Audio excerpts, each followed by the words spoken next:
I'm sure a lot of other students will also have concerns about improving their communication skills. 2 or 3 things. See, hospitality is a service industry, so communication becomes very, very important, right?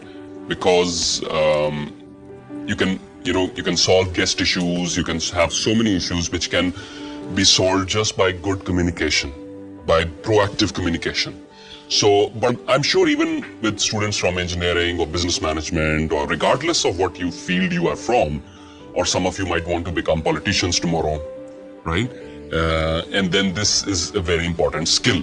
In fact, many studies have shown that other things being equal, all other things being equal, an individual's communication skills and their leadership skills, which are correlated, can distinguish. उससे फर्क पड़ता है कि वो व्यक्ति अपने life में क्या अचीव कर पाएगा.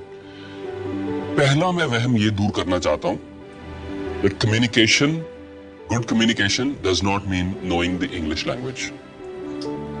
काफी लोगों के दिमाग में ये वहम है, मैंने इंग्लिश सीख ली तो मेरी कम्युनिकेशन ठीक हो गई. सॉरी, इंग्लिश एक भाषा है, कम्युनिकेशन एक कला है. Two very different things. आप इंग्लिश सीखने के बावजूद भी आपकी कम्युनिकेशन पैथेटिक हो सकती है. तब जरूरत हो बोलने की, आप बोले ना, राइट? एंड आपको कोई भाषा भी अगर नहीं आती, गॉड फॉरबिड, आप मान लीजिए एक पर्सन जंगल में पैदा होकर वहां बड़ा हुआ, उसको कोई भी भाषा नहीं आती, उसको सिर्फ बॉडी लैंग्वेज आती है, right? Person as body language will, 2 लोगों को जंगल में डाल दें, person as body language will be different from person बीज. यस और नो? सो फिर से इस पॉइंट पे वापस आता हूं.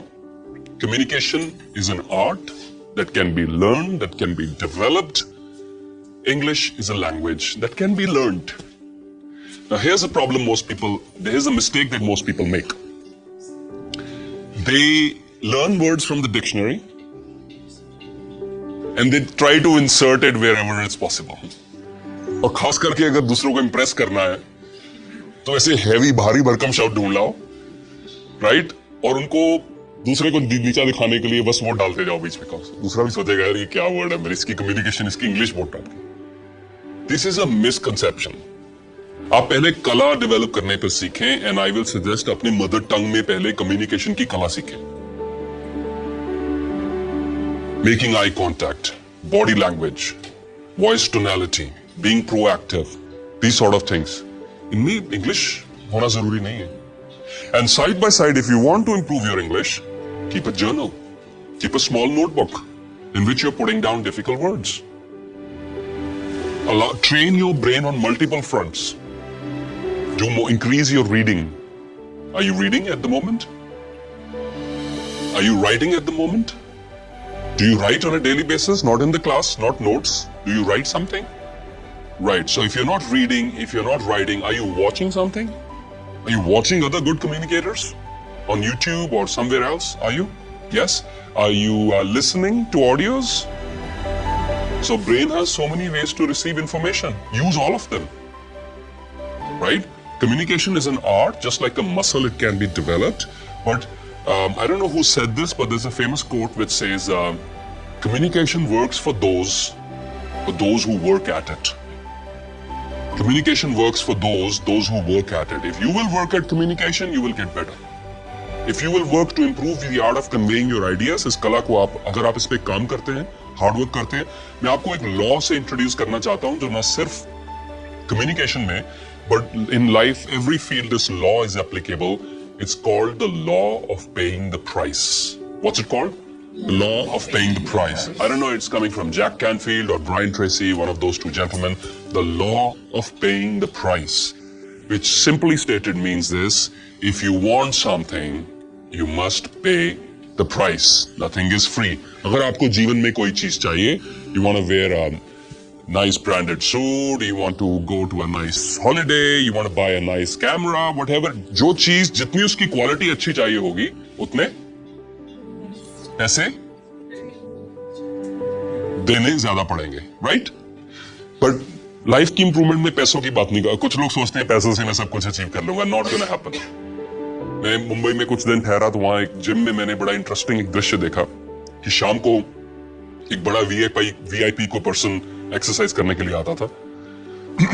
खुद थोड़ा ओवरवेट था, पर उसके साथ 2 बॉडीगार्ड हुआ करते थे. Very well build bodyguard, 6 feet 2 inch, with a pistol and everything and full drama. One attendant उसका टॉवल पकड़ता था, प्रोटीन शेक पकड़ता था, एक अटेंडेंट पानी की बोतल पकड़ता था. ठीक है, बट ये सब कुछ हम नेचुरली किसी अमीर बाप का, बड़े प्रभावी किसी इन्फ्लुएंशियल बाप का बेटा होगा, बट ये सारा कुछ करने के बाद पुशअप्स उसे खुद ही लगाने पड़ते थे. It doesn't matter how rich or influential your father is, you cannot pay someone else to do your push-ups for you, right? So learn to do your own push-ups, which means communication को develop करने में efforts लगेंगी. Efforts के बिना में कोई ऐसी पूंजी, कोई ऐसी guide नहीं है, कोई shortcut नहीं है जिससे आप उसको achieve कर पाएं. It's going to take efforts, it will take time, it will take hard work, but here's what you need. You need good role models. आपको किस पर्सन की तरह कम्युनिकेट करना सीखना चाहते हैं, right? Listen to news reporters, journalist, people who are good, politicians who are good at the art of communication. Politician से ये नहीं मतलब कि सारे अपनी क्लास में स्पीच भाइयों और बहनों से शुरू कर दो, राइट? या मित्रों से शुरू कर दो, right? This does not means that you see how a person is influencing the crowd. उस कला को सीखें आप कि कोई व्यक्ति क्राउड को कैसे इन्फ्लुएंस कर रहा है और मैं उसको कैसे यूज कर सकता हूं. वो चीज पहले आती है, शब्द बाद में आते हैं. In fact, I don't know, there's a Harvard study which says words are only 7% of the entire communication from one person to another. Body language is huge, visual is huge, auditory is huge, your body posture, your tone of your sound, and so many things, they're all combining together. So, अगर आप मन में ये सोच लें कि मुझे इस कला में इंप्रूव करना है क्योंकि इस कला का मुझे बहुत फायदा होने वाला है. बेटा आप देखिए, when you go into the work environment, you will have 100 different ideas, but if you cannot express them, what's the point? कोई और पर्सन आएगा, उसको एक्सप्रेस करना आता है, उसके आइडियाज सुने जाएंगे, उसको अप्रिशिएट किया जाएगा, वो आगे निकल जाएगा. फिर आप बोलेंगे इसका गुड लक अच्छा था, he's born lucky or something like that. No nonsense. He has developed a skill which you are slightly weak at and you can develop too. So इस mental block को remove करना. Nobody is born a good communicator. You got to work at it, and you can. It's like a muscle. because जितना जो है इस्तेमाल करेंगे उतना improve हो जाएगा. Raise your hand when you are feeling nervous. You're in a big auditorium. Some guest speaker has come in. मैंने किया है.